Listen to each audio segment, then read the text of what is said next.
अस्सलाम वालेकुम नाज़रीन हज़रात, मैं हूँ अलीशा अरब और आप देख रहे हैं तस्नीम टीवी। वो एक इंसाफ और हक पर कायम रहने वाले हुक्मरान थे। उन्होंने शहरों के इंसाफ के लिए काजी और अमीर दाद मुकर्रर करवाए थे। अपने दरबार के बाहर उन्होंने शेरों के बुतों से जुड़ी हुई जंजीरें लगवाई थी। उनमें बहुत सी घंटियां भी थी। जब कोई जरूरतमंद आकर वो घंटी बजाता था तो उनको पता चल जाता था कि कोई मजलूम इंसाफ के लिए आया है। बिल्कुल ये शमसुद्दीन इल्तुतमिश हैं। आज की इस खास रिपोर्ट में हम देखेंगे रहबर हुक्मरान शमसुद्दीन इल्तुतमिश की हाल जिंदगी, वो भी तफसीर के साथ। तो देर किस बात की, देखते हैं ये खास रिपोर्ट आज। इल्तुतमिश का पूरा नाम शमसुद्दीन इल्तुतमिश था। वो दिल्ली में गुलाब नस्ब के अजीम हुक्मरान थे। कुतुबुद्दीन ऐबक ने उनको गुलाम के बतौर 1197 ईस्वी में गुजरात के हमले के वक्त खरीदा था, लेकिन उनकी काबिलियत से कायल होकर इल्तुतमिश को इक्तदार बना दिया गया। इल्तुतमिश ने 1210 ईस्वी में 1236 ईस्वी तक हुकूमत की।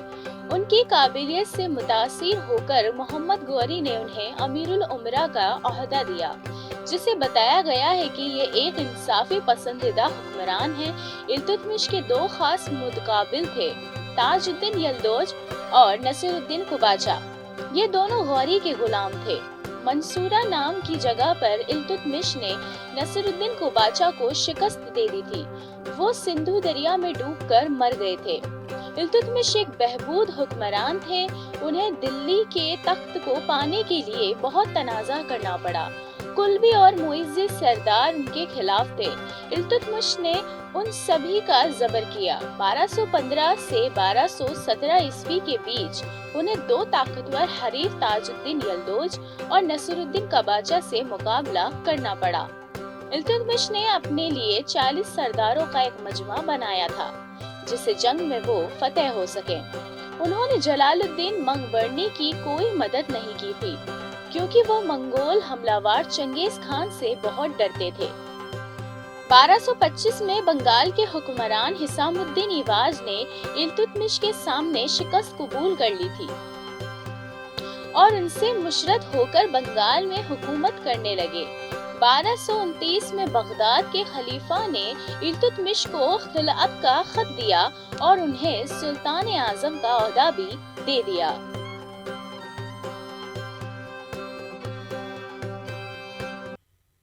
इल्तुतमिश हुक्मरान ने अपने चांदी और तांबे के सिक्कों को भी तैनात करवाया।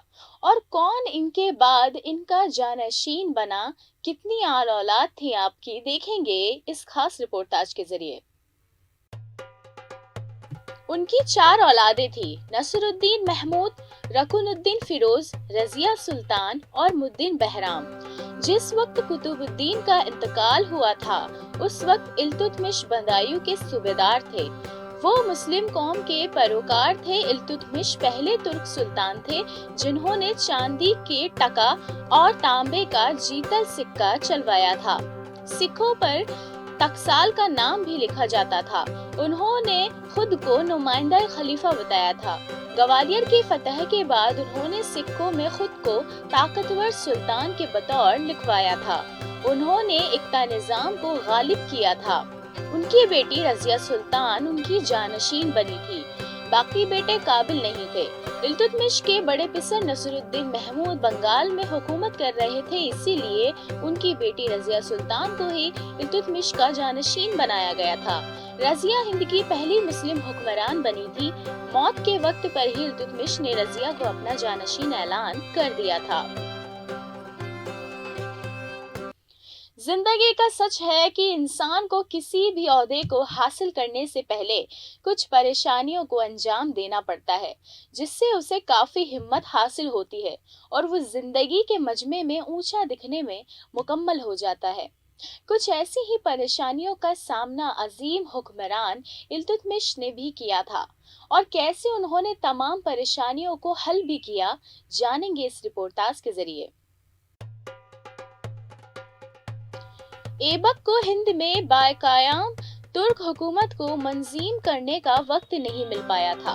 آخر ان کے انتقال کے بعد علیحدہ علاقوں میں موجود ترک امیر دلی کے تخت کو حاصل اور اپنی آزاد حکومت قائم کرنے کی جدوجہد میں لگے ہوئے تھے۔ بہت سے ترک سردار جو غوری اور ایبک کے وقت میں التتمش سے کہیں زیادہ اعلیٰ عہدے پر موجود تھے، التتمش کو سلطان بنا دینے سے ناخوش تھے اور وہ کسی اعلی سردار کو دلی کے تخت پر بیٹھانا چاہتے تھے۔ ان ترک سرداروں کی امید بھی تھی کہ حکومت کے سبھی خاص عہدے پر صرف ترک سرداروں کو ہی تعینات کیا جائے اور ہندوستانی مسلمانوں کو اونچے لقب نہیں دیے جائیں۔ سندھ اور ملتان کے صوبیدار قباچہ نے ایبک کی موت کے بعد اپنے آپ کو آزاد سلطان اعلان کر دیا اور بھٹنڈا، سرستی، کوہام، لاہور باقی علاقوں پر قبضہ جما دیا تھا۔ اس طرح التتمش کی سب سے بڑی پریشانی ان ترک سرداروں کو شکست دے کر انہیں دلی حکومت کے اندر لانا تھا۔ دوسری چنوتی ترک لشکر کا بھروسہ حاصل کرنا تھا۔ یہ موقع کی بات ہے کہ دلی میں تعینات ترک لشکر جس کے سپہ سالار علی اسماعیل نے التتمش کو مدعو کیا تھا، وہ اب التتمش کے دشمن بن گئے تھے اور ترک لشکر ابھی بھی ان کے قبضے میں تھا۔ جہلم اور سندھ کے درمیان میں آباد لڑاکو کھوکھروں کی شروعات سے ہی دشمنی چلی آ رہی تھی۔ کھوکھروں کی دشمنی کی وجہ سے شمال مغربی سرحد کی حفاظت غیر محفوظ نظر آ رہی تھی، کیونکہ خوارزم کے شاہ نے کھوکھروں سے دوستی کر کے دلی کے خاص والے علاقوں پر حکومت کر لی تھی۔ التتمش نے آرام شاہ پر فیصلہ کن فتح حاصل کی تھی، پھر بھی بہت سے دشمن ترک امیروں نے انہیں سلطان ماننے سے انکار کر دیا اور انہیں دلی کے قریب اپنے جنگجو دستے اکٹھے کر دیے۔ التتمش نے ان سرداروں پر اچانک حملہ کر کے ان کی طاقت کو زار زار کر دیا۔ زیادہ تر دشمنوں کو موت کے کنار اتار دیا۔ جو بچ گئے انہوں نے التتمش کی بیعت قبول کر لی۔ اس کے بعد التتمش نے بدایو، اودھ، وارانسی اور ترائی کے علاقوں میں موجود ترک اور ہندو سرداروں کو جبر کر کے انہیں اپنی حکومت کے لیے کہا۔ 1221 میں التتمش کے سامنے منگول حملے کا خطرناک احران ہوا، جسے انہوں نے اپنی سفرتی ہنر کے ذریعے دور کرنے میں فتح حاصل کی۔ شمالی ایشیا کے ریگستان میں بسنے والی منگول قبیلے کو چنگیز خان نے اکٹھا کر کے چین، ترکستان، عراق، شمالی ایشیا، فارس کو نامی کر کے ایک بڑی حکومت کو قائم کرنے کی امید کی۔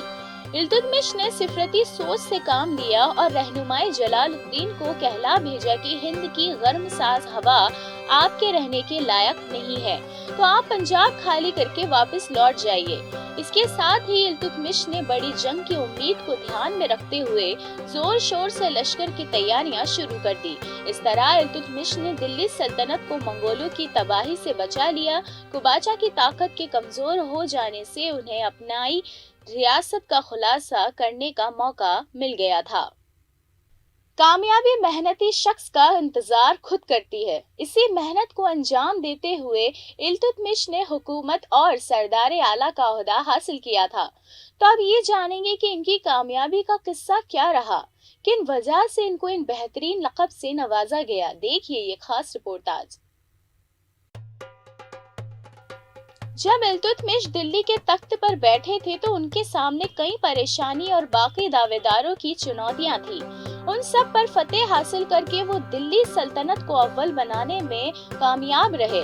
التتمش کی کامیابی کے بارے میں ڈاکٹر آر کے ترپاٹھی نے لکھا ہے کہ ہند میں مسلمان خود مختاری کی تاریخ صحیح لفظوں میں التتمش سے ہی شروع ہوتی ہے۔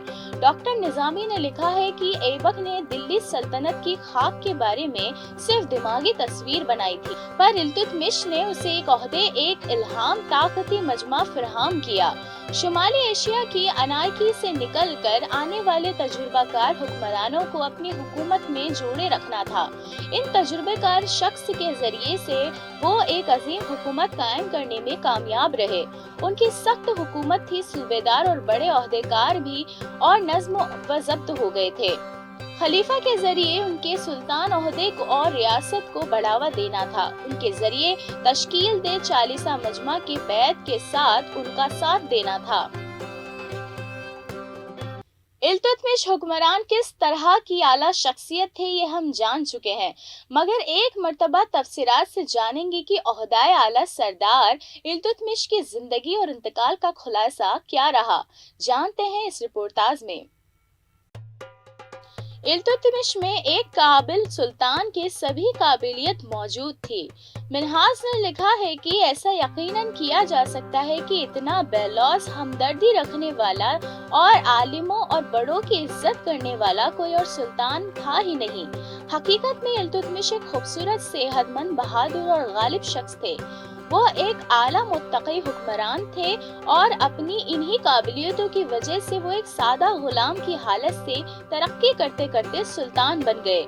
उन्होंने हिंद में उभरते मुसलमान सियासत को टुकड़े होने की तकरीब से बचा लिया था और उन्हें एक ऐसे सख्त बुनियाद अता किए जिनके नतीजों में आने वाली सदियों में भी उनके वजूद बने रहेंगे।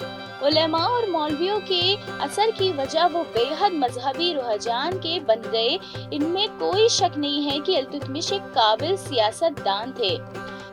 जब यल्दोज ने अपनी खुद मुख्तारी को जाहिर करते हुए उनके लिए रियासत निशान भिजवाए तो अपनी हालत का तशखीस करके उन्होंने कबूल कर लिया, लेकिन मौका मिलते ही यल्दोज को शिकस्त देकर मौत के किनार उतार दिया। इसी तरह कुबाचा का खात्मा करने में भी जल्दबाजी नहीं की। जलालुद्दीन मकबरनी की भी शाइस्तगी की, लेकिन इस्तेकामात के साथ तावान से इनकार करके उन्होंने दिल्ली सल्तनत को मंगोलों के हमले से बचा लिया। इसी तरह खलीफा से अपनी हुकूमत की पहचान हासिल करना भी उनकी सफारतकारी और दूरअंदेशी का सबूत है।